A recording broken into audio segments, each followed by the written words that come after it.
Hi everyone! Today I wanted to talk about a great use of our time. Now, as I've gone on my journey for personal growth, personal development, whether it was just trying to feel more like myself after a long depressive episode, or trying to work my way into the small business area, I fell into a trap. And I want to tell you about that trap so this doesn't happen to you.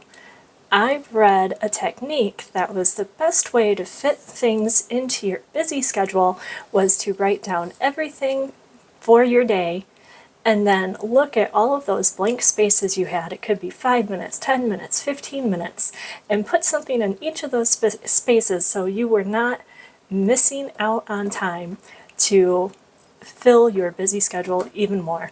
And you know what this turned into? Burnout. It turned into procrastination and feeling overwhelmed and not wanting to do those things that were on my schedule.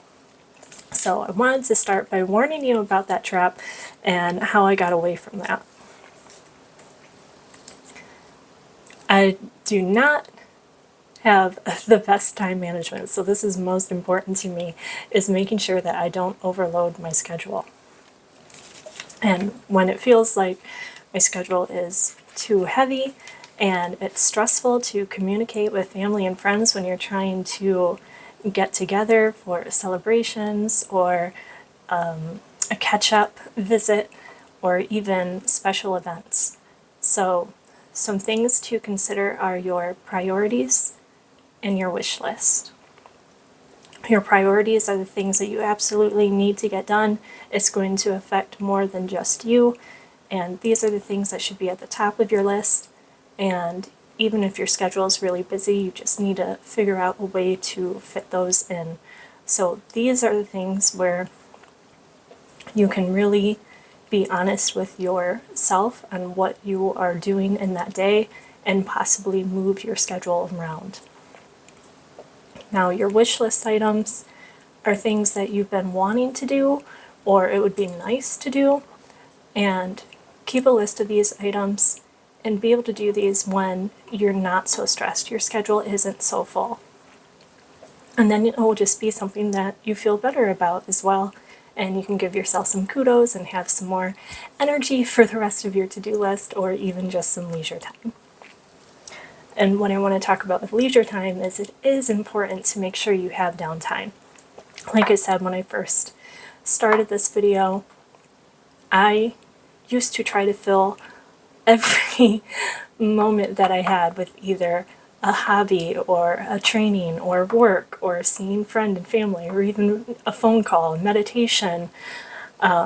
So we need downtime either to rest, to fulfill ourselves with the things that we enjoy, and that can also just be a simple phone call with friend or family who makes you feel good and they feel good when they talk to you as well.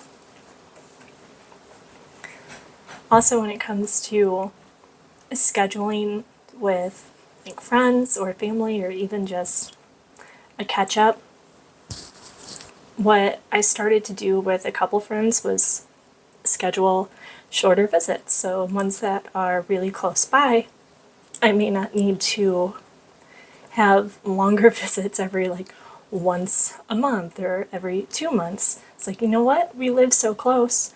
How about I just come and see you for an hour or so, and then you can come and see me for an hour the next time, and then maybe we'll have a longer visit scheduled in the next month. So when we put too much on our plate, whether it's work or family or small business or our personal growth, whatever we are doing, it wears us down and it makes it harder to get those things done because we're too tired to achieve our goals.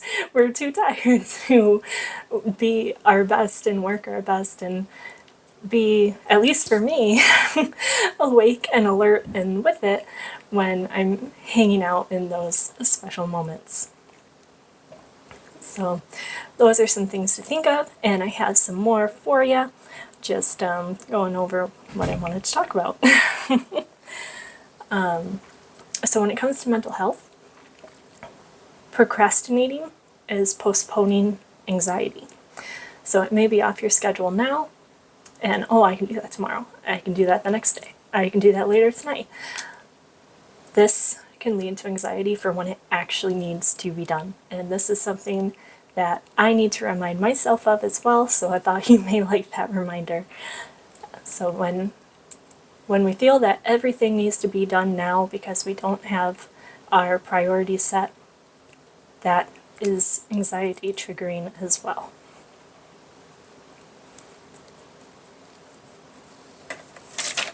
So be careful with your time, be mindful of how you're using it. Think about what really needs to be done and what can wait for some time. So that way we are spending it with the people we love or even our pets. We're getting those important events on the calendar and committing to those. And if something comes up, communicate.